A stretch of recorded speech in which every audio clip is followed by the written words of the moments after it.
Bienvenue sur Malaika, votre magazine. Aujourd'hui, c'est vraiment un plaisir pour nous de vous retrouver avec une nouvelle série, Chrétiens et vie de prière. Et nous allons élaborer aujourd'hui un aspect particulier de cette vie de prière. Restez avec nous pour découvrir le sujet du jour.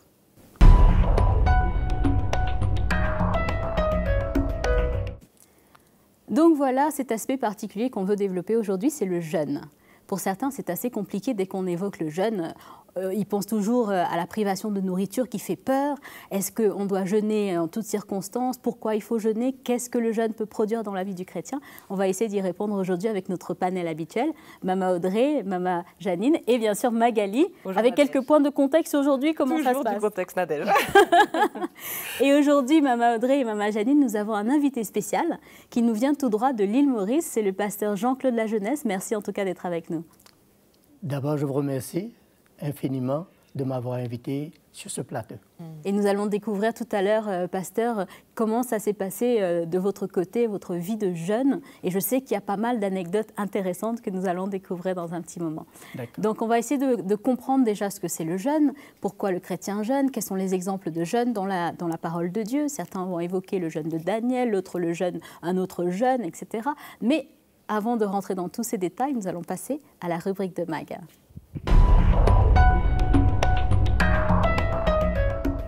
Donc voilà, Magali, aujourd'hui, pas de jeûne de parole. Écoute, pas de jeûne de parole.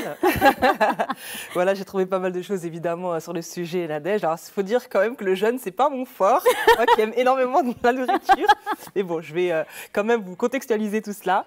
Eh bien, les éléments de définition sont les suivants. Le jeûne, c'est la privation volontaire ou non de nourriture, accompagnée ou pas d'une privation de boisson. Il y a une autre occurrence, c'est l'abstinence plus ou moins complète de nourriture.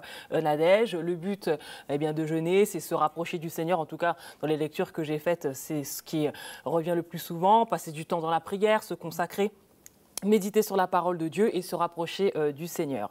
Alors la première mention de jeûne volontaire dans les recherches que j'ai faites se trouve dans le livre de Samuel où on se rapporte au roi David qui avait refusé de s'alimenter pour sauver le fils qu'il avait eu avec la Bethsabée. Donc c'est la première occurrence qu'on voit par rapport à une privation de nourriture.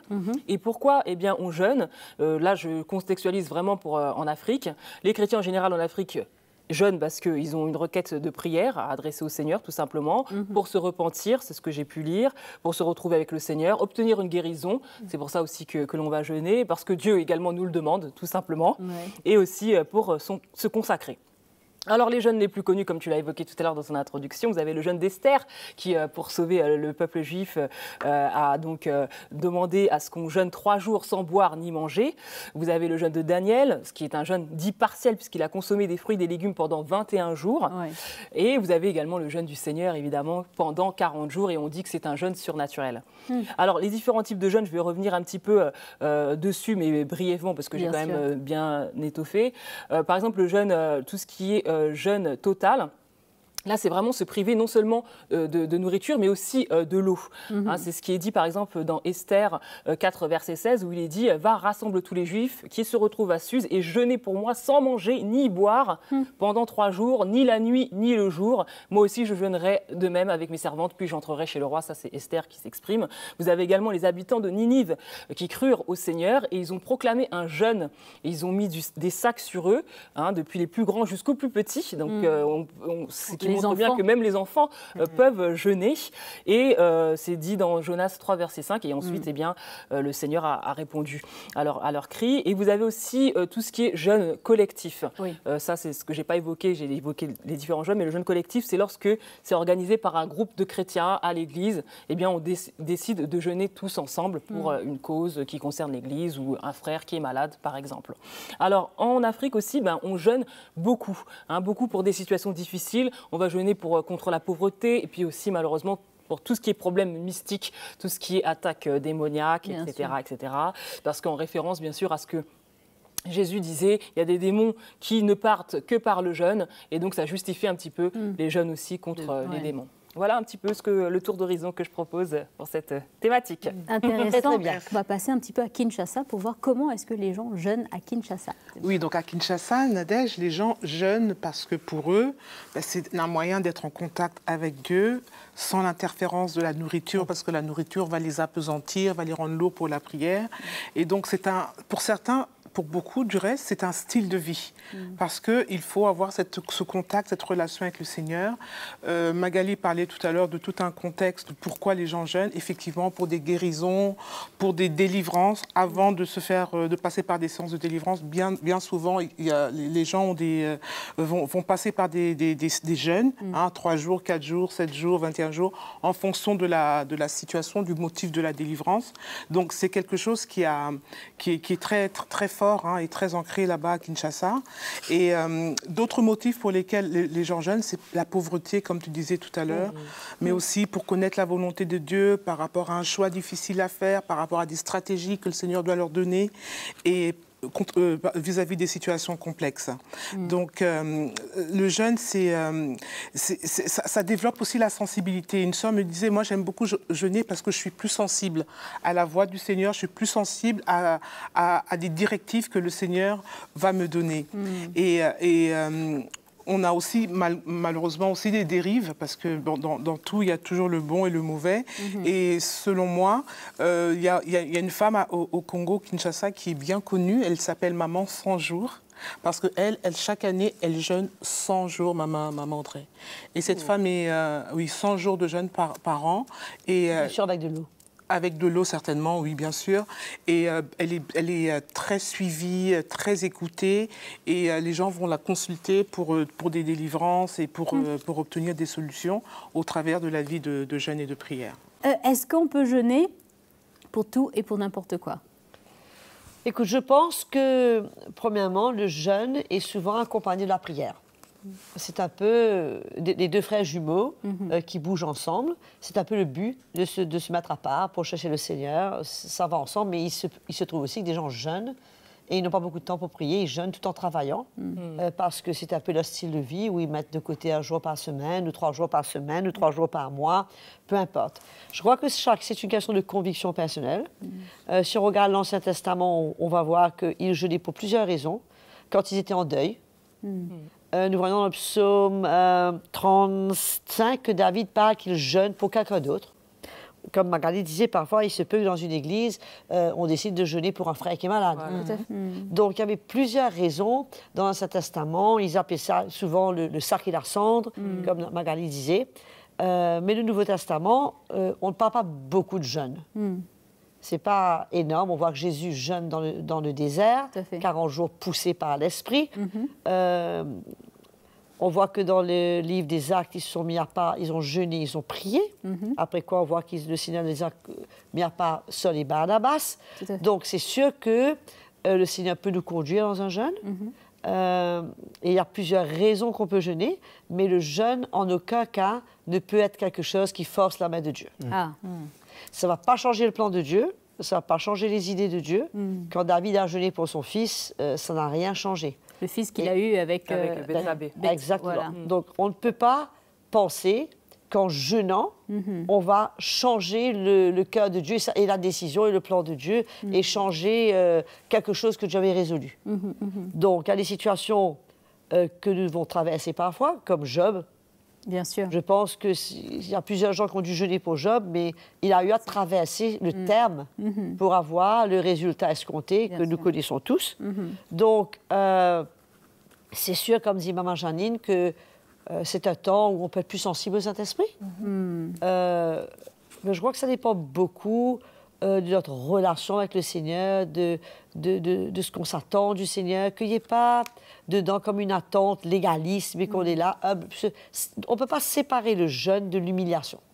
Il parle, on humilie son âme, on humilie son cœur. On verra plus tard, on aura l'occasion sûrement de voir le jeûne que Dieu prend plaisir selon Ésaïe. Mais on ne peut pas juste arriver là avec arrogance, je jeûne, et se glorifier de ça. Du reste, le Seigneur dit quand vous jeûnez, ne mettez pas une longue figure, au contraire. Vivez normalement, que ça ce que soit entre vous et moi. C'est ça. Mais justement, nous avons un cas on va dire, vivant, réel avec nous. Donc, c'est le pasteur Jean-Claude Lajeunesse qui, je sais, a eu beaucoup d'expériences de jeûne, et même parfois des jeûnes de 40 jours, n'est-ce pas, pasteur? Et aussi, donc, nous, ce qu'on aurait aimé savoir, c'est déjà qu'est-ce qui vous a motivé à jeûner et quels sont les résultats que vous avez obtenus suite à ces jeûnes? Alors, dans mon cœur, quand j'ai commencé à jeûner, c'est pour l'intérêt du royaume. C'est pas pour mon propre intérêt, c'était pour l'intérêt du royaume. Et le jeûne et mes jeûnes de 40 jours m'a permis d'expérimenter la grâce de Dieu. La grâce de Dieu sur ma propre vie. Le Seigneur m'a montré dans certains domaines de ma vie où il a besoin d'être traité. Et ça faisait mal, mais le jeûne m'a emmené à comprendre cela. Et je réalise comment, et Maman Audrey vient de dire, quand on jeûne, on a besoin d'avoir une attitude d'humilité, un cœur brisé devant le Seigneur. Parce qu'autrement, on va essayer de forcer la main du Seigneur. Amen. On ne doit pas forcer la main du Seigneur. On a besoin de jeûner en accord selon sa volonté. C'est lui qui va faire, c'est lui qui sait tout. Et c'est pour cette raison, quand j'ai jeûné, j'ai vu quand même la fidélité de Dieu. Amen. La fidélité de Dieu a emmené l'Église dans une nouvelle dimension. Là où ça a été, mais l'Église même, nous-mêmes, le Seigneur nous a emmenés dans une nouvelle dimension et il continue. Mon jeûne était aussi un moyen pour apprendre à être sensible à la voix du Saint-Esprit. Pendant ce temps, pendant ce moment, je peux dire, j'étais un peu plus sensible qu'aujourd'hui. Et j'encourage même les chrétiens à jeûner selon la volonté de Dieu. Bien sûr. Parce que le Seigneur est le meilleur pour son Église. Et je bénis le Seigneur. Amen. Mais c'est vraiment encourageant, Maman Audrey, d'entendre cela, que le jeûne a une réelle efficacité dans la vie du chrétien et même dans l'Église. Mais maintenant, ma question, c'est quel type de jeûne, Maman Audrey? Parce qu'on a vu, alors, il y a le jeûne de Daniel, le jeûne de Jésus, le jeûne collectif, on a même le jeûne intermittent. Bon, il y a quelque chose que Magalia a dit tout à l'heure, que le jeûne de Jésus était surnaturel. Ouais. Oui. Mais il ne faut pas oublier que Moïse a jeûné 40 jours. Tout à fait. Sur la montagne. Élie aussi, non? Hein? Non, pas Élie, non. Oui, certainement. Ouais. Certainement. Donc, moi aussi, j'ai jeûné 40 jours. Je me rappelle un jour que tu jeûnais 40 jours. Je suis venue te rejoindre. Oui. On a loué le Seigneur ensemble. Et c'est là où j'ai écrit « Jésus, tu m'as libéré ». Oui, Jésus m'a libéré. Ouais. C'est là où j'ai composé ce chant pendant que je louais le Seigneur avec toi. Exactement. Donc, ça fait quelques années de cela. Un bon souvenir. Donc, écoute, chacun, je pense... écoute, c'est pas évident de jeûner 40 jours. Hein. Surtout quand on travaille. Quand on a des activités, mère d'une enfant, il faut cuire. Moi, je me rappelle quand je jeûnais longtemps comme ça, j'adorais cuire. Ça te fait prendre le goût, on dirait qu'on profitait de la nourriture. Ah, mais c'est terrible de cuisiner, de jeûner en même temps. Non, ça fait du bien. Ah bon? Ok. Ça assouvit un peu ce désir-là. D'accord. Oui. Mais je crois que les gens sont libres. Ils peuvent jeûner 3 jours. Sans eau, c'est dur, hein. Avec ou sans eau. Ils peuvent faire le jeûne de Daniel et rien ne les empêche de jeûner une semaine par mois s'ils veulent, mais aussi longtemps que ce ne soit pas une loi. Et aussi longtemps que ce ne soit pas une imposition en se disant en faisant cela, je suis juste devant Dieu et je gagne la faveur de Dieu et je suis plus spirituel que les autres. Faites très attention à ça. Mais je crois que en toute occasion, le jeûne, c'est une bonne occasion de s'humilier devant le Seigneur. Ce n'est pas évident de se priver de la nourriture. C'est un moyen un peu de crucifier notre chair, puisque notre chair demande à manger toutes les 2 heures. Hein, tout à fait. Toutes les 2 heures, Magali, tu confirmes? Tout à fait. C'est le cas de tout le monde. Et c'est une bonne occasion de réduire un peu au silence notre chair et de donner la privauté à l'esprit. Et passer du temps avec le Seigneur, passer du temps... Je connais quelqu'un qui... Bon, je ne sais pas un conseil que je donne, hein, mais je connais un jeune qui était très, très accro à son téléphone.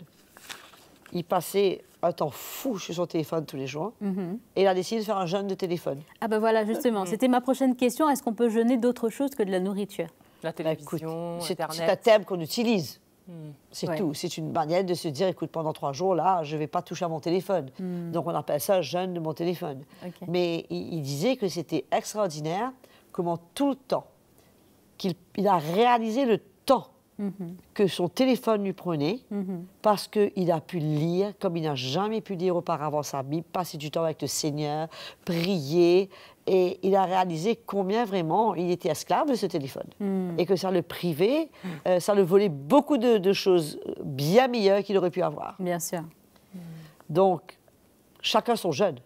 Mais je crois que l'important, comme disait Jean-Claude, c'est qu'on le fasse avec un bon cœur, sans aucune intention de forcer la main du Seigneur, mais avec une bonne intention, tout en s'humiliant et en disant, Seigneur, que ta volonté soit faite, je mets ça devant toi, j'ai besoin d'une direction, j'ai besoin de... Il se peut aussi, comme Jean-Claude encore disait, je veux ça, mais le Seigneur me montre mon état. C'est ça. Il me dit, écoute, tu as besoin de mettre de l'ordre, de te repentir, tu as du non-pardon dans ton cœur, tu as besoin de régler les situations avec tes frères et sœurs. C'est une bonne occasion pour que le Seigneur nous parle. Bien sûr. Mais pas simplement de jeûner pour que Dieu me demande s'il faut que j'aille sur la lune, ou que je prenne ce travail. C'est possible, mais il faut aussi avoir des bonnes raisons et que le Seigneur puisse nous conduire dans ce que nous faisons. Moi, j'ai aussi une question par rapport à l'attitude de la personne qui jeûne, parce qu'on constate souvent des gens qui sont en train de jeûner, mais parce qu'ils sont en privation de nourriture, alors ils deviennent un peu grognons, ils ont une mauvaise attitude, ils sont un peu difficiles avec les autres, et en fait, finalement, quelle attitude on doit avoir pendant qu'on est en train de jeûner? Pas seulement ça, c'est très intéressant ce que Ésaïe dit. Il dit « Que nous sert de jeûner si tu ne le vois pas ?» Ça commence comme ça. Demande-tu notre âme si tu n'y as point d'égard. Voici le jour de votre jeûne, vous vous livrez à vos penchants et vous traitez durement tous vos mercenaires. Ça sert à quoi si tu jeûnes et en même temps, tu continues à être dur envers tes employés, tu continues à être méchant envers tes employés. Il n'y a rien qui change. Il n'y a même pas une attitude de brisement dans ce que tu vis. Bon, celui-là, il était ses mercenaires. Et il dit maintenant, voici vous jeûnez pour disputer, vous quereller. On peut jeûner pour avoir raison dans une situation. Hein. On veut que le Seigneur nous donne raison, justifie notre cas. Il dit, vous jeûnez pour disputer, vous quereller, pour frapper méchamment du poing. Vous ne jeûnez pas comme le veut ce jour, pour que votre voix soit entendue en haut. On peut juste rappeler la référence? Ésaïe 58, versets 3 à 8. Et là, il dit la vraie raison du jeûne. Et là, c'est quand même extraordinaire. Voici le jeûne auquel je prends plaisir. Parce qu'on nous écoute, tous les auditeurs. Oui. Détache les chaînes de la méchanceté. Ouais. Tu avais un esclave, tu as abusé des gens, tu as été Dieu, libère-les. Dénoue les liens de la servitude. Renvoie libre les opprimés et que l'on rompe toute espèce de joug. Partage ton pain. Tu ne manges pas. N'économise pas. Donne ce pain-là. Ce que tu aurais dépensé pour manger, donne-le à quelqu'un qui en a besoin. C'est très rare cet esprit de jeûne aujourd'hui. Ah oui, c'est va sur la rue, rare. tu dépenses 50 roupies pour ton repas tous les jours, mais prends tes 50 roupies, va sur la rue et regarde qui tu peux bénir. Partage ton pain avec celui qui a faim. Fais entrer dans ta maison le malheureux sans asile. Hospitalité. C'est quelque chose. Si tu vois un homme nu, bon, on ne voit pas des hommes nus quand même, mais couvre-le et ne te détourne pas de ton semblable. Ça, c'est le Seigneur qui nous dit, alors ta lumière poindra comme l'aurore, ta guérison germera promptement, ta justice marchera devant toi et la gloire de l'Éternel t'accompagnera. Alors, moi, je crois que c'est extraordinaire de voir ce que c'est le vrai jeûne devant le Seigneur. Bien sûr. Là, ça parle d'une attitude. Ça parle d'un état de cœur. Ça parle, écoute Seigneur, je suis un petit bonhomme ici, tu es le grand Dieu, je jeûne, je m'humilie devant toi, mais c'est ta volonté. Et aujourd'hui, c'est un jour pour moi faire du bien. Bien sûr. C'est pas un jour pour moi de crier avec mes employés, d'exiger qu'ils travaillent, je sais trop quoi. C'est un jour pour moi partager, faire du bien, aller dans la rue, bénir quelqu'un. C'est un jour où je me prive, mais je n'économise pas. Je bénis aussi quelqu'un d'autre. On peut dire, Maman Audrey, que ce jeûne dont il est parlé dans Ésaïe 58, il est plus difficile que de jeûner physiquement en se privant de nourriture. Ah ben oui, c'est pas juste une privation de nourriture, c'est aussi un but spirituel. C'est ça. dans le jeûne. C'est-à-dire que de manifester plus que jamais le cœur du Seigneur, manifester plus que jamais le caractère du Seigneur. Puisque ce mendiant, c'est extraordinaire pour lui aujourd'hui de savoir que c'est le Seigneur qui le bénit. Bien sûr. C'est quand même un jeûne extraordinaire. Est-ce que j'ai une question, pasteur Jean-Claude. Est-ce que, par exemple, on a parlé tout à l'heure, Magali mentionnait que même des enfants peuvent jeûner. Est-ce que ça a réellement un impact spirituel même sur la vie d'un enfant? Bon, tout dépend quel âge l'enfant a. Parce que si l'enfant, il comprend c'est quoi le jeûne, avec cette attitude du Seigneur, c'est pas un problème. Tout est possible. Tout est possible. Tout est possible. Donc le Seigneur n'est même pas limité par l'âge de la personne. S'il y a ce désir de jeûner pour le Seigneur, c'est aussi accessible. Mais ça dépend aussi des parents. Hein. Un enfant ne peut pas décider par lui-même de jeûner. Il faut bien qu'il ait l'approbation de ses parents. Il ne peut pas décider de se priver de la nourriture juste comme ça et après tomber dans les pommes à l'école. C'est ça. Et faire du sport. Et il faut faire ça ne peut pas non plus être imposé sur l'enfant. Ah ben non. Voilà, c'est ça. Non. Mais par contre, je sais que dans certaines religions traditionnelles, le jour du sabbat par exemple, je crois que tout le monde jeûne. Hein. Je crois que c'est toute la famille. Hein. Mais après, il peut y avoir des incidences sur la santé. Voilà, c'était ça. Parce qu'il y a aussi certains cas, en tout cas à Kinshasa, de personnes qui sont décédées, en fait. Parce que l'Église avait imposé. Et souvent, les jeûnes sont imposés 3 mois en fin d'année, 2 mois en début d'année. C'est des jeûnes de très, très longue durée. Il y a des personnes qui ont des petits soucis de santé et qui veulent malgré tout participer parce que tout le monde le fait. Et il y a eu des cas de recensés de personnes qui sont décédées. C'est des diabétiques. Voilà, ils ne peuvent pas jeûner. Hein, c'est ça, c'est ce que j'allais dire. Quelqu'un qui est diabétique, par exemple, et qui a un jeûne collectif, est-ce que cette personne doit se conformer à ce jeûne collectif? Je crois qu'il doit rechercher l'avis de son médecin. Il ne doit certainement pas rentrer dans un jeûne.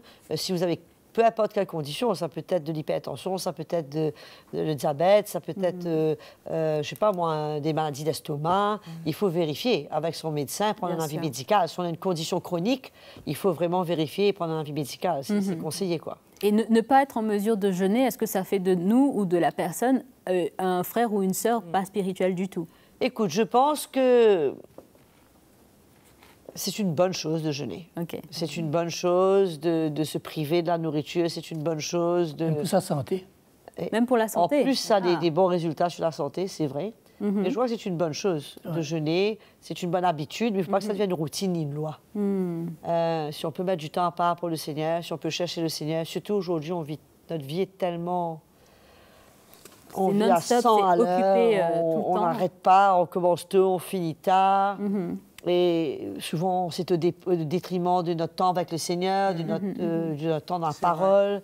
Et si on peut se mettre à part des jours, 1 jour, 2 jours, 3 jours, ça ne peut être que bénéfique. En tout cas, ça ne peut pas nous faire du mal. Bien sûr. Et j'ai une question, pasteur Jean-Claude. Est-ce que jeûner sans prier, ça a vraiment le même impact que jeûner avec la prière? Bon, les deux marchent ensemble. Les deux marchent ensemble. Peut-être... disons, quand on jeûne comme ça, on n'a pas la même énergie. L'énergie n'est pas la même si on a l'habitude de prier d'une telle manière, mais peut-être là, on prie plus tranquillement. Plus tranquillement. Et ça, c'est un peu mon expérience. Et moi, je crois quelque chose que le Seigneur prend plaisir dans les jeûnes, parce qu'en tant que pasteur, très souvent, nous les pasteurs, nous sommes partis pour jeûner ensemble. Et ça nous a fait du bien. Ça nous a fait du bien et on a découvert pas mal de choses, et même entre nous-mêmes. Et pour les relations. Les relations, et c'est extraordinaire. Mais je pense aussi, ce qui est bien, c'est qu'aujourd'hui, c'est très intéressant de voir comment le monde médical parle énormément du jeûne. Tout à fait. Du jeûne intermittent et même du jeûne de 3 jours. Oui. C'est très... C'est tendance. Hein. Oui, c'est une grande tendance. Et le jeûne intermittent, c'est-à-dire, tu prends ton dernier repas, tu sautes le petit déjeuner, tu reprends le déjeuner, ça te fait à peu près 16 heures. C'est très, très recommandé. Et même dans le cas de certains diabétiques, je sais que certains médecins, spécialement certains pays d'Afrique, encouragent ces diabétiques de jeûner 3 jours tous les mois pour pouvoir vider un peu les magasins et réduire un peu le niveau de glycémie et de sucre dans le sang. Et ça fait beaucoup de bien. Ça fait beaucoup de bien. Ça peut pas faire du mal, bien sûr. Encore une fois, à moins d'un contre-avis médical de jeûner. Donc finalement, le Seigneur, il prenait soin, en offrant le jeûne à son peuple, il prenait soin de l'esprit, mais aussi du corps. Exactement. C'est incroyable. Le Seigneur prend toujours soin de l'esprit, du corps et de l'âme. C'est la totale. Je suis sûre qu'il y aura encore beaucoup à dire, Maman Audrey, mais malheureusement, nous arrivons au terme de notre émission. Quel message d'encouragement à donner pour ceux qui hésitent et qui sont un petit peu frileux et qui ont peur que si je me prive d'une journée sans manger, je vais mourir, c'est pas possible, je peux pas. Quoi dire à ces personnes? Bon, l'esprit est bien disposé, mais la chair est très faible. Ah oui. La chair ne va jamais nous encourager à jeûner.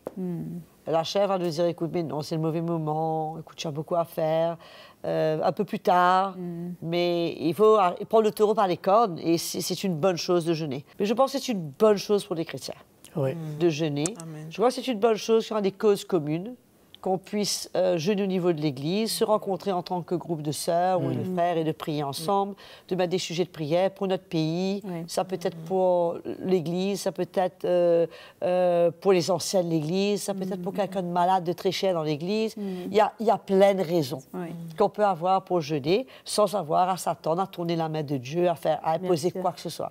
Je crois que c'est une très bonne habitude. Que nous, en tant que chrétiens aujourd'hui, je crois que ce n'est pas très populaire, quoique à Kinshasa, selon Maman Janine, c'est populaire. Je crois que c'est une habitude que les chrétiens avaient et qu'on a beaucoup perdu. Et que c'est quelque chose qu'on devrait retrouver, qui va aider, je crois, à nous rapprocher du Seigneur et à montrer au Seigneur notre désir de nous rapprocher de lui. Amen. Allons dire cela comme ça. Montrer au Seigneur notre désir de nous rapprocher de lui, montrer au Saint-Esprit notre désir d'être plus sensible, d'entendre sa voix, et ça ne peut être que bénéfique. Amen. Et donc je veux encourager mes frères et sœurs à mettre un peu de temps à part pour chercher le Seigneur, dans sa parole, d'écouter les programmes Manaïka pendant qu'ils jeûnent, d'écouter les messages et de se laisser édifier, et ça pourra être que pour leur bien. Amen, amen. Merci en tout cas, Maman Audrey. Merci beaucoup, Pasteur Jean-Claude, d'avoir fait le déplacement pour être avec nous. Et bien sûr, Maman Janine et Magali. En tout cas, nous espérons que vous avez été édifiés, encouragés à jeûner, à faire cette expérience avec le Seigneur. Et nous vous disons à très très bientôt pour un autre sujet passionnant.